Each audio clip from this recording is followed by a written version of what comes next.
Morning பிரேக்ஃபாஸ்ட்டில் இந்த கோதுமை ரவை உப்புமா செஞ்சு கொடுத்து பாருங்கள். ரொம்ப டேஸ்டியாக இருக்கும். அது கூட ரொம்ப டம்மி ஃபுல்லாக இருக்குங்க. டயட் பண்ணுறவங்க கூட சிம்பிளாக சாப்பிட்ற ஃபுட் இது. ஹாய் ஃப்ரெண்ட்ஸ், என் பேர் Aadhya. Welcome to our channel Aadhya recipes and vlogs. இப்போ தான் முதல் தடவை நம்ம சேனலை பார்க்குறீங்களா? அப்போ கண்டிப்பாக சப்ஸ்கிரைப் பண்ணிவிட்டு பாருங்கள். இந்த கோதுமை ரவை உப்புமாவை 10 நிமிஷத்தில் பண்ணிடலாங்க. எப்படி பண்ணுறதுன்னு பார்த்துடலாம். இதுக்காக ஸ்டவ் மேலே கடாயை வச்சுட்டு இதுலேயே ஒரு 4 ஸ்பூன் அளவுக்கு எண்ணெயை சேர்த்துக்கலாம். எண்ணெய் சூடான பிறகு இதிலே ஒரு 50 கிராம் அளவுக்கு வேர்க்கடலை சேர்த்துக்கலாங்க. இந்த வேர்க்கடலை நல்லா வெந்த பிறகு இதிலே ஒரு 2 ஸ்பூன் அளவுக்கு தாளிப்பு பொருட்கள் போட்டுக்கலாம். கடுகு, கொஞ்சம் கடலைப்பருப்பு, உளுந்து போட்டுக்கிட்டு இதெல்லாம் நல்லா ஃப்ரை ஆன பிறகு லாஸ்ட்டில் கொஞ்சம் கருவேப்பிலையை சேர்த்துக்கலாம்.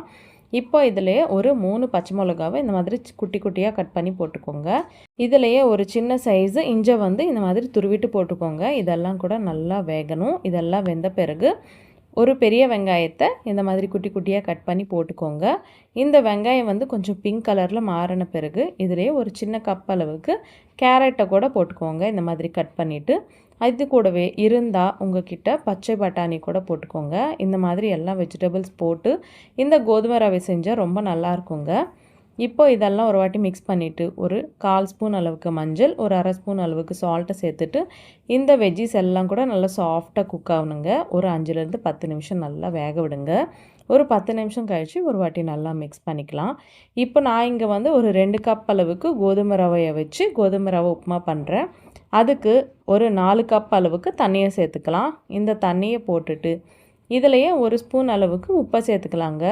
இந்த தண்ணி நம்ம டேஸ்ட் பண்ணோன்னா நல்லா உப்பாக இருக்கணும். அந்த மாதிரி உப்பை சேர்த்துக்கிட்டு இந்த தண்ணியை நல்லா கொதிக்கிற வரைக்கும் மூடியை வச்சுட்டு கொதிக்க விடுங்க. இந்த மாதிரி தண்ணி நல்லா கொதிக்கும்போது 2 கப் அளவுக்கு கோதுமை ரவையை சேர்த்துக்கலாங்க.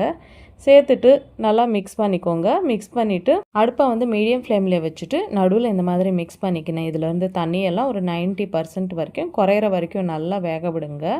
இந்த கன்சிஸ்டன்சி வந்ததுக்கப்புறம் மூடியை வச்சுட்டு லோ ஃப்ளேம்லேயே ஒரு 5லேருந்து 10 நிமிஷம் நல்லா வேக விட்டிங்கன்னா நம்மளுக்கு கோதுமை ரவை உப்புமா ரெடி ஆகிடுங்க. இப்போ ஒரு 7 நிமிஷம் ஆயிடுச்சு. அதுக்கப்புறம் உங்களுக்கு காமிக்கிறேன் பாருங்கள். தண்ணியெல்லாம் நல்லா ரெடியூஸ் ஆகிடுச்சு. நம்மளுக்கு உப்புமா ரெடி ஆகிடுச்சுங்க. இந்த மாதிரி உதிரி உதிரியாக வரணும்.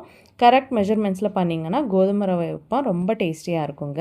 சிம்பிள் பிரேக்ஃபாஸ்ட், ஆனால் டம்மி ஃபுல்லாகிடும். கண்டிப்பாக இந்த கோதுமை ரவை உப்புமாவை இந்த மாதிரி சிம்பிளாக நீங்களும் ட்ரை பண்ணுங்கள். ட்ரை பண்ணிவிட்டு உங்களுக்கு எப்படி இருந்தது எனக்கு கமெண்ட்டில் சொல்லுங்கள். இந்த வீடியோ உங்களுக்கு பிடிச்சிருக்குன்னு நம்புகிறேன். பிடிச்சா கண்டிப்பாக லைக் பண்ணுங்கள். உங்கள் ஃப்ரெண்ட்ஸ் அண்ட் ஃபேமிலிக்கு கூட ஷேர் பண்ணுங்கள்.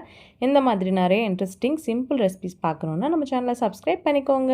இன்னொரு இன்ட்ரெஸ்டிங்கான ரெசிபியோட உங்களை சந்திக்கிறேன். அது வரைக்கும் சைனிங் ஆஃப் உங்கள் ஆத்யா. Bye bye.